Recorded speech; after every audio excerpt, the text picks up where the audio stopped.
হিজবুল্লাহর ব্যবহৃত শত শত পেজার বিস্ফোরণের একদিন না যেতেই এবার ওয়াকিটকি বিস্ফোরণে কেঁপে উঠেছে পুরো লেবানন। লেবাননের বিভিন্ন স্থানে বুধবার আবার বিস্ফোরণের ঘটনা ঘটেছে।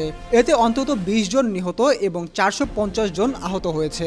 যোগাযোগের তারবিহীন যন্ত্র ওয়াকিটকি বিস্ফোরণের কারণে এসব হতাহতের ঘটনা ঘটেছে বলে জানিয়েছে লেবাননের স্বাস্থ্য মন্ত্রণালয়।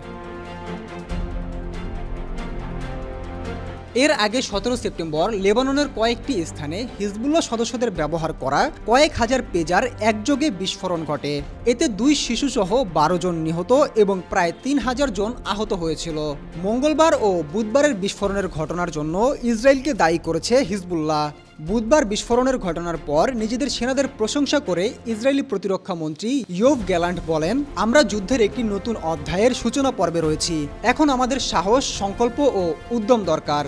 তিনি ইসরায়েলি সেনাবাহিনী ও নিরাপত্তা সংস্থাগুলোর প্রশংসা করে বলেন, আপনাদের কাজের ফলাফল বেশ চমৎকার।